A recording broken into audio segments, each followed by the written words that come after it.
Hello and welcome to the On the Whistle podcast. We are looking at Egypt today. The Pharaohs are coming into the tournament off the back of a finals performance last year. Massively disappointing not getting to the World Cup.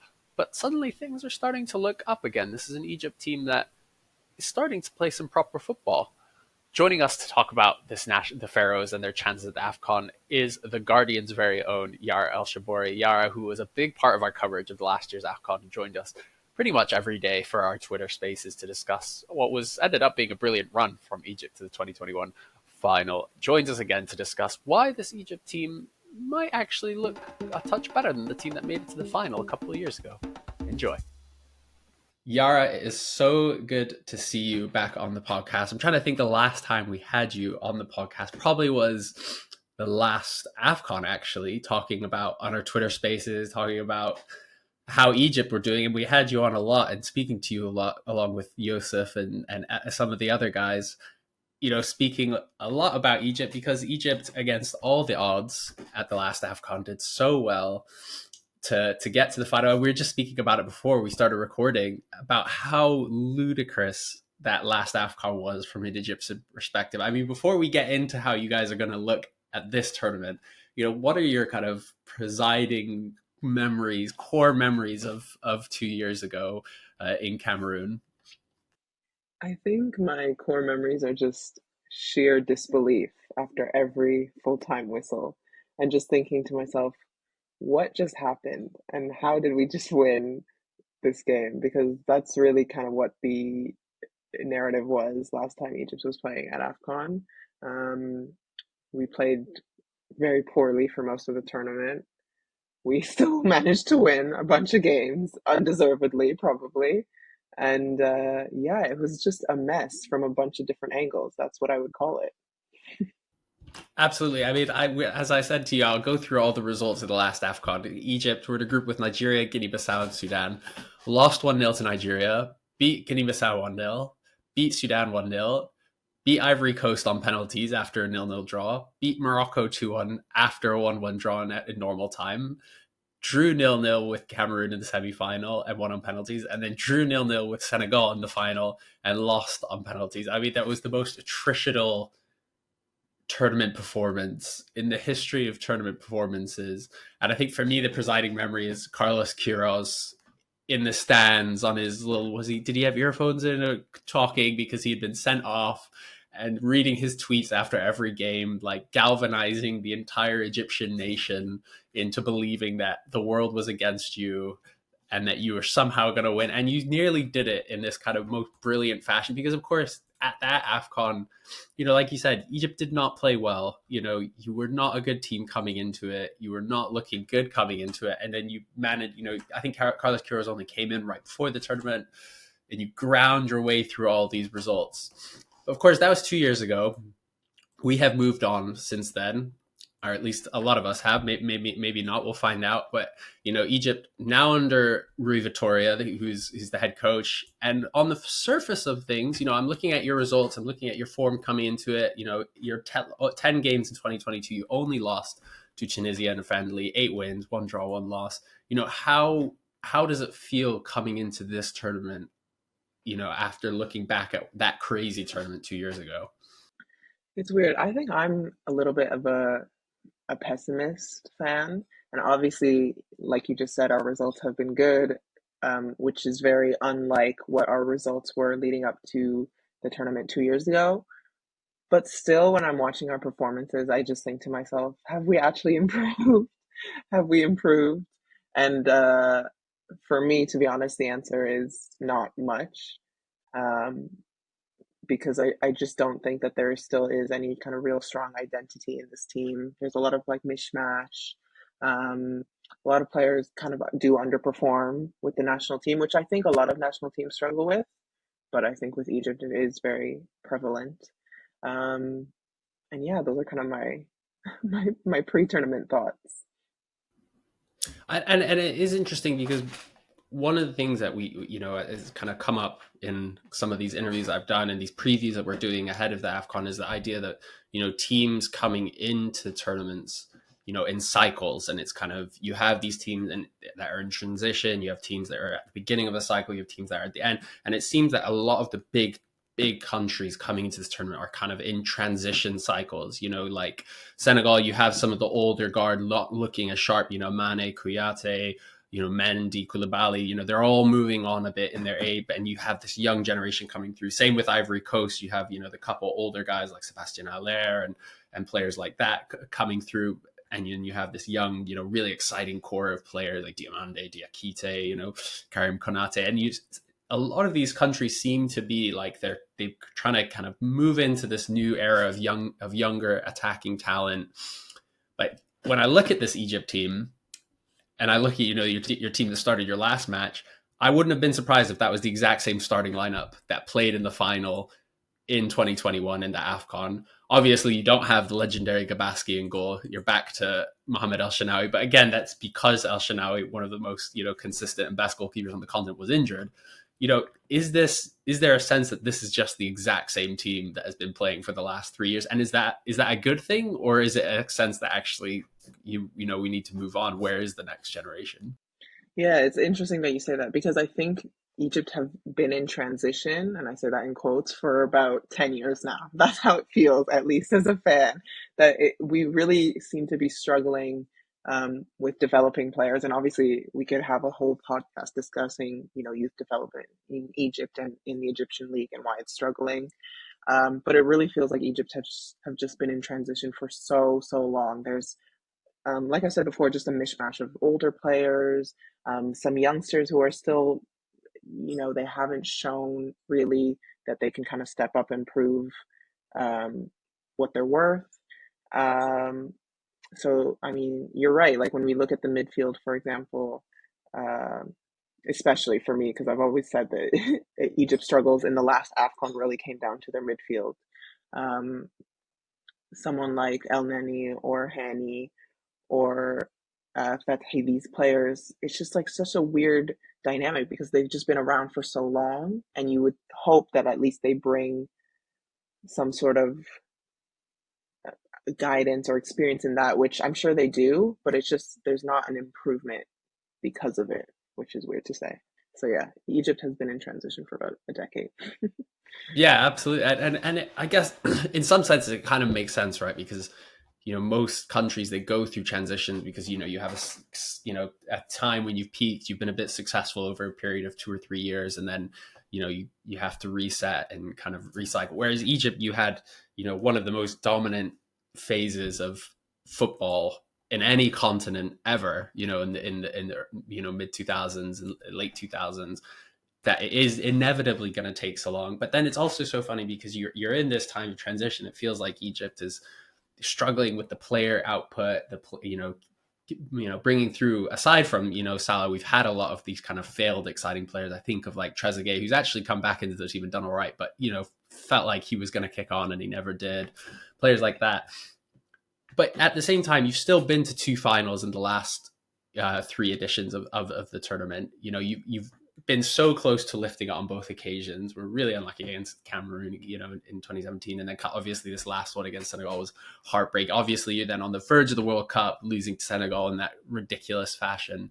I guess the question is like, is there a sense that things are as bad as they felt at coming into the last AFCON? And same because obviously for you guys, it's like, for any other country, that would be seen as quite successful. You've gone to two finals in the last kind of half decade. It's looked really good in many ways, but at the same time, you're not performing, you're not getting a win. And of course, this also comes in parallel with Egypt, and not by Egypt, I mean Al Ahly, having the most dominant period of any club in African football. They've won so many CAF Champions Leagues in a row. I think they've been in the final or won it. I think it's in 6 of the last 7 tournaments or something like that. And which obviously in that Al Ahly tend to provide the bulk of the team coming into the Egypt squad, if not necessarily the starting 11. So I guess there is that question of, is it all that bad? Is it doom and gloom, or kind of have those 2 performances where you guys did so well, obviously coming either side of a really, really disappointing tournament at home when you got knocked out by, I think, South Africa? Were those just papering over the cracks that are happening in Egypt? Is Egypt falling behind the Moroccos, the Senegals, the Algerias, these other nations? And if so, why do you think that is? Yeah, it's interesting because again, it all comes down to expectations. Like you said, any other country would be really happy with our results, and maybe we should be as well. I think a part of it is that because we feel that we have this star player, this generational player, and we want him to win something, or he obviously wants to win something with Egypt. I think he's made that very clear many times. So it feels like almost like a waste that we're going to have this generational player. Some people would argue better than any other player that we had even during the early 2000s era, which obviously we were so successful in. So I think that is part of it. Another part of it is, again, you feel that you're falling behind some of these bigger nations. Obviously, Egypt have 7 AFCONs, and that's like a title that people are very proud of. We don't want to be knocked off our perch or whatever. So that's part of it as well. I believe Cameroon are second with 5. So yeah, that they're creeping up on us. We don't want to lose that. And again, I think another thing is not only are these countries creeping up on us in terms of numbers, but I think the difference between um, like if we compare to Morocco, for example, who are probably not our direct North African rivals, but they are a North African rival, of course. Just the difference between their federation, between Morocco's federation and Egypt's federation, is night and day. And I'm not going to sit here and say that there aren't any other African countries with federation problems, but I think for Egypt specifically, there's this issue where like we just feel we could be so much better if our federation would just be better as well. And there's tons of issues with our federation. Obviously, issues when they've hired coaches and having, problems with different head coaches, having issues in terms of like placing our camps at major tournaments. There's so many issues. And I really think that trickles down, and it really makes people feel upset about the fact that, we could be better if our federation, tightened up a bit. Absolutely, and this comes to a kind of I guess a theory or something that I've been thinking about recently is this idea. The last couple of AFCONs I feel like we've seen the rise of almost like a middle class of African nations closing the gap to the top. I think of like Madagascar in 2019 going so far, Equatorial Guinea, Gambia, Comoros from the last tournament, obviously all three doing brilliantly. Whereas now it feels, moving past that it feels scarily like we're in an era where actually the gap is going to expand between the top countries and the rest. And by the top, I mean especially Morocco and Senegal, and I potentially throw Algeria in there as well, because they're so well run and in very different ways. I think is worth noting. Like Senegal, their club football is struggling. It's nowhere near as strong as Egyptian, Moroccan, South African. But both Morocco and Senegal have absolutely been cleaning up everything since the AFCON. You think U17 AFCON, under 20 AFCON, Chan. All of these won by Senegal, and Algeria and Morocco tending to be in the final, if not competing there. And I guess I then think of these other big traditional heavyweights that have been left by the side, like your Ghanas and your Nigerias, where I really struggle to see them even competing anymore because they're so badly run. There's so many problems. Whereas Egypt, you seem to be in this kind of half space where you have the infrastructure and the facilities and everything like that and Morocco, Senegal, and Algeria have in terms of the stadium capacity, blah blah blah. But then you seem to have the same like federation problems as Nigeria and Ghana, where it is so dysfunctional. I mean, you even think of the last AFCON, and maybe that's why you haven't been able to put together anything. Do you have any hope that things will change? And is there almost a sense of like, it almost doesn't matter how well we do at this AFCON because the future is still so bleak in terms of that? I think, to be honest, I think general fans, they want success now, and when I say general fans, I'm definitely lumping myself in that. I'm not trying to be pretentious in any way, and I think people would die for an AFCON win in January, and they wouldn't even care about the future. They wouldn't say, "Oh, an AFCON win today would make us be bad for the next 5 years." I don't think people would care. I think they would take the AFCON win. But yeah, I agree with you. I do think that the gap is just going to get bigger between heavyweights and everyone else, the heavyweights that are run well. And I don't see an improvement. I think like there's just such a disconnect between the board, or the federation, sorry, and the players and the fans. It's so wide at the minute, and there doesn't seem to be any sort of like anyone really fighting for a resolution. During one of our last games at this most recent international break, um, yeah, you have our captain, our star player, Salah, like in the interview after the game. We still don't have fans in stadiums. It's almost been, what are we, 2023? Like over 10 years now of fans not being allowed to full capacity in, non-tournament games. And he's saying in the interview, he's almost begging, like, I really hope that next time we can have, a full capacity because football is so ingrained in Egyptian culture, and if we can't have fans, then what's the point? So that's just like just one example of the board really, um, failing to meet fans' expectations. And again, that fails the team in a way because Egypt historically has so heavily relied on fan support, Yeah. for both national team and club football as well. Yeah, and on that, it's yeah, that is such an interesting thing that we should never brush over in terms of that. And how do you think that impacts the connection between the fans and the team? Because obviously, like you said, like Egyptian fan culture is in many ways like no other. I think of like in terms of the intensity, the pressure, the passion, as well as the size of just population, as I don't see any other country like almost in the world that can kind of that has the same relationship with football. Because you think of the other countries that I would necessarily say are like football crazy. I think the only one that is comparable in terms of population as well as success is Brazil in South America. I don't see any, your England or Argentina, just the size of Egypt, and then the amount of, like you said, how football is ingrained.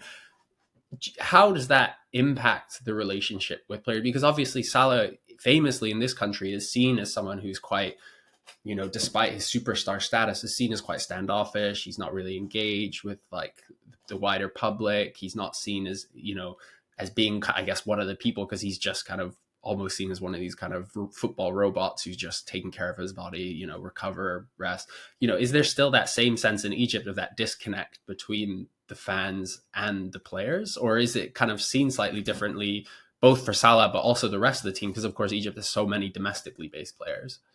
Yeah, I definitely think there is a disconnect. I think part of what made that early 2000 team so loved, of course, they were so successful, but they did feel like, your next door neighbor, your friends, uncles, whatever. Like there was like just this very deep, special connection.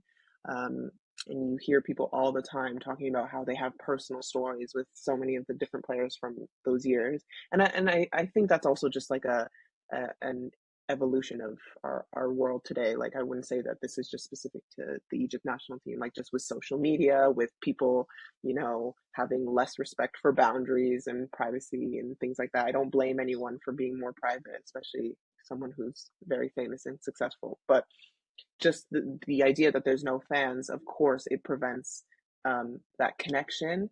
And it also allows for um, more criticism, and that criticism to turn into maybe like harsher words, harsher statements that are not constructive criticism, that could just be more insult, because again, you don't feel that connection. So it's like, well, why do I care about this player? Which is not an excuse, but it's something that happens. And I think this team is under immense pressure, um, from fans because there is a lack of connection. Yeah, absolutely. And we can't talk about Egypt in a preview without mentioning and really focusing on Mo Salah, because of his status, not just within Egypt but within world football, and he seems to be reigniting again this season. He looks like he's back to his absolute machine-like best and just unbelievable player. You kind of touched on it earlier, and I feel like this is the inevitable question, and I hate asking it, but I think it's unavoidable when it comes to Mo Salah in Egypt, is in terms of his legacy and the way in which he will be viewed in history, in Egyptian history. Because again, if you go to almost any other African nation, any other nation in the world, it's really hard to find like one, if not multiple players of that kind of caliber that status, that star. Whereas in Egypt, you have like a ludicrous amount because of your success. But also, like when I'm looking at a lot of nations, one of the first things I do is I look at their kind of history and I look at their caps and stuff. And Egypt is one of the only countries I've come across where you have like multiple people. Yeah, I haven't looked at the exact number, but certainly like at least 10 or 20 players with over 100 caps. And that is ludicrous. And a player like Mo Salah, who is, one of the greatest forwards of a generation, still isn't the top goal scorer of Egypt. He's still behind Hassan El-Shazli, who, was in the 60s and 70s. And that kind of history that comes with a team, a nation. And then on top of that, you've had this golden era that, unlike I said earlier, unlike any other country, captain or kind of led by Mohamed Aboutrika, who's obviously this super legendary figure in Egypt, and specifically with Egypt and the success he brought for them. How much does Salah in his legacy for Egypt need to win the AFCON? Or does it kind of at this point, actually what he has done for the team is enough in terms of getting them to 2 finals, in terms of actual quality, probably being their best player and, arguably Africa's best ever player. Where does his legacy sit in all of this discussion? And I guess maybe even more importantly, like, do you think he has the longevity in him to have another crack at the World Cup? Because, Egypt are probably in their best ever spot to get to the World Cup now with the revamped qualification. Yeah. I mean, the first question is obviously so difficult. I think you will get varying opinions depending on who you talk to. I think a lot of people, though, would say, regardless of if their opinion is yes, he has to win an AFCON to be our greatest ever player, or no, he doesn't have to, he already is. I don't think many people would put him at number 3, number 4, number 5, even though we have many legends who have won AFCON. I think it really is just between him and Aboutrika. And it's just, it really is like a matter of opinion, a matter of generation. I think you can tell that he really wants to win one, and he feels that that will just be like a, a cap on his career. Obviously, he's won pretty much everything, in Europe with his club. It really is kind of the only thing missing. He's obviously got a World Cup qualification, which was huge. It's obviously not a trophy, but it is something that Egyptians wanted for so long. So it is kind of the only thing that's missing, but it's like a big thing that's missing. Um, I don't know. It's tough. It's a tough question to answer. I don't know if I even have an opinion as to whether he is the best or the greatest. I think a lot of it also comes down to what he's done off the pitch. Some people would say maybe he hasn't done enough versus someone like Aboutrika, who's a bit more outspoken. Again, just so many layers to this debate. But yeah, what I can tell you for sure is that he you can tell he really feels that he wants one. Especially when you look at kind of some of his peers. Obviously, he's always been compared to Mane because they were on the same club team. Mane has an AFCON under his belt. He was compared very much to Riyad Mahrez of Algeria as well, same league, North Africans. He has one under his belt, so it's the only thing that he's kind of missing. So yeah, I don't know. And your second question was, oh yes, World Cup. I mean, I think he definitely will want to try and make an appearance at 2026, even if he's not a starter at that point. But obviously, knowing our team, he probably still will be a starter. But yeah, you're right. It really does feel like this is Egypt's time to qualify because it's never been easier for us. So yeah, we'll see. And, we've spent almost 20 minutes talking about Egypt and we haven't even looked at the AFCON we're about to enter. And this is a preview, which is poor form on my part. But I also feel like with Egypt, there's so much going on always that you have to talk about everything that's going around, everything, particularly with that last AFCON. Looking towards this tournament in January in Cote d'Ivoire, I'm looking at Egypt's group, Ghana, Cape Verde, and Mozambique.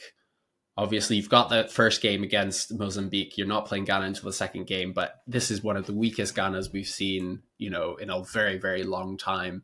How confident are you heading into the group stage when you're playing against these 3 teams who obviously will pose different challenges, particularly Mozambique and Cape Verde are likely to be incredibly defensive, low block, et cetera, et cetera. But obviously you guys haven't had a problem with that in terms of qualification. And your games played, friendlies in 2022, etc. How are you feeling going into those 3 matches? I'm feeling okay about the group stages. I do think that we should be able to get by. There shouldn't be any, difficulties, any struggles, any surprises. Like I look at some other groups and I think, okay, there might be even though this is technically a mismatch, like I think that there could be an upset there. I really feel confident in our group. Um, I think we got kind of like an easier group. We avoided some of the bigger teams that we could have gotten. So I am feeling confident. Um, and like we talked about from the former AFCON, Egypt does rely on kind of consistency and getting into a form. So I think if we start the group stage as well, it could be a positive for us. Um, so yeah, I am confident. That's the only thing I'm confident about, the group stages in January. Yeah, because of course we have the funny format of 24 teams, so you have the four best third place teams, and Egypt in their group, if they won their group, would play one of the third best place teams. They wouldn't play a runner up. But then if they won that, their likely opponent in the quarterfinals would be the exact same team you played in the quarterfinals last, team Morocco. But of course, this is a very, very different Morocco team to the one that you played in 2020. And even in 2021, I remember going into that game, I felt like Morocco were the most complete team at the AFCON. Had looked probably the best. I think, Nigeria pre they're getting knocked out by Tunisia looked like the most exciting, but I think Morocco looked like the most complete, and Egypt just had this wonderful way of tearing down Morocco and making them play just as ugly as Egypt, and you won in the most awful, wonderful way I could think of in extra time. But I guess for you, coming into 2021, the expectations were rock bottom, and you got to the final. Surely the expectations must be higher, but also at the same time, where are the expectations? Because we coming into this tournament, you're not amongst the big favorites. The big favorites are your Senegals, your Moroccos, maybe Algeria, Cote d'Ivoire. How confident are you, and in getting far? And obviously, I know in Egypt, anything less than a title is seen as a failure. But kind of what are the expectations for this tournament in terms of quarterfinals, semifinals? What would be seen as a successful AFCON for you? I mean, I think you just said it. I think, yeah, nothing short of a win is technically a success for Egypt. That's just what it is because of the history. And I think that that's what the team would be thinking as well. Like, they wouldn't be thinking just because we come up against Morocco in the quarterfinals. Like, if let's say we do get to the quarters and it is Morocco and we exit, some people would say like, oh, it's Morocco, World Cup, blah blah blah. But I think some people would, or most people would still argue that that is technically a failure on our part. So I think even though I am, like I said, a quite pessimistic fan, my expectations are, like I think that is success for Egypt, that it needs to be, at least a final appearance. Like, I just think, especially when we've heard so much about how, this is a new generation. Even though we haven't seen it, but we've heard so much from the federation. This is a new generation. We can go on to accomplish new things. Great, show us then, because clearly, there's a disconnect. We're not seeing that. Show it on the pitch, at least. That's the least you can do. So I don't think it will happen, but I think success is a final appearance for Egypt. Definitely. Yara, thank you so much for chatting to us. We always finish these previews with a quick fire round of questions where I'm looking for rapid answers, not too much thought put into it. And with Egypt, some of the answers are a bit more straightforward, because obviously the first question is who is Egypt's best player coming into this tournament? Hmm. Let me think. Yeah, Exactly. it is obviously Mohamed Exactly. Salah, our captain.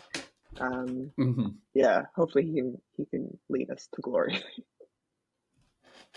Exactly. And last tournament, we saw one of the breakout youngsters of the tournament coming from Egypt, Mohamed Abdelmenem, yeah, your center back. Are there any other youngsters coming into this tournament that you are hoping will break through into the national team? Or kind of who would you say are amongst Egypt's most exciting youngsters at this AFCON?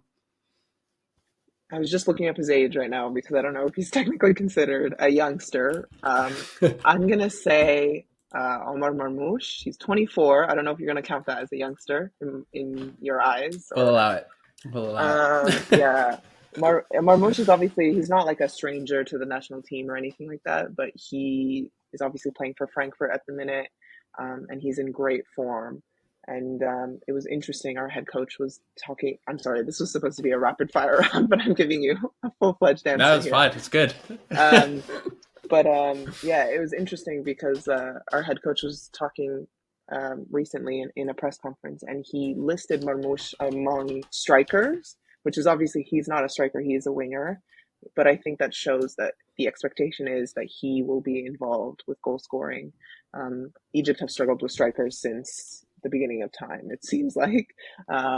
So we really do need another goal scoring threat other than Mohamed Salah. We can't have just the creativity and the goal scoring threat relying on him. It hasn't worked, it hasn't been successful. And I really hope that Marmoush can be that player to kind of ease that weight off of him because he's in good form. I think Frankfurt played Bayern today and he scored a goal and 2 assists and they beat Bayern 5-1. So if that's not a statement performance, I don't know what is. And I hope that he can continue that in January. Absolutely. And my next question is, how far are Egypt going to get at this AFCON? I'm putting you in the hot seat. Where are Egypt going to get to at this tournament? I'm going to say, I probably think quarterfinals. I think we're going to get knocked out in the quarterfinals. Yeah, unfortunately. It's been really interesting doing this because you get this split of journalists and media personalities who are kind of really enthusiastic and like, no, we may be fourth seeded, but we're going to get to the quarterfinals or whatever. And then we have the others who, and I think I put you on this, the more kind of, I think to put it nicely, kind of reasonable realist, maybe some would say pessimistic, but kind of saying, but I appreciate it. Absolutely. But then if Egypt aren't going to win the AFCON, who is going to win the AFCON in Cote d'Ivoire? Interesting. Yeah, Morocco's obviously everyone has. And I want one country. Okay. Don't give me 2 or 3 answers. I'm looking for one country. Yeah, everyone obviously has their eyes on Morocco. They want to see if they can kind of replicate that success of the World Cup, or if it was just like a fluke, magical, run. But Morocco, they love to do funny stuff at AFCON. They love to mess up in their own way as well. I'm excited to hear your Morocco preview. So I'm not going to say Morocco. I think they're gonna fall as well. I think, you know what? This is probably an out there guess. I don't think that they are the best team by a mile, but I'm gonna go with the hosts, Cote d'Ivoire, Ivory Coast. I actually don't really think, but I want to think that it will be a really fun home tournament for the fans. It would be kind of interesting to see like an Ivory Coast resurgence because obviously they have quite a fantastic history as well. So it would be a lot of fun, I think. I think that they have some standout players that can maybe lead them to a final. We'll see. But yeah, just a fun guess. Ivory Coast are my picks. No, I love it. And like you say, very rarely does the best team win these kind of tournaments. And Never. Ivory Coast, they're a perfect example. They were probably the best team in Africa for like 5 or 6 years, couldn't win it. And then when they lost, players like Drogba suddenly didn't look quite as good. They go on and win it. So, we never know. And this was the beauty of the AFCON. All right, who is going to be the top scorer at this tournament? Oh, good question. Who was it in 2020? I don't remember. Was it Abubakar? Was it? I think it was Abubakar, right? Yeah. Abubakar. Will he be playing again? He always comes up. Yeah, absolutely.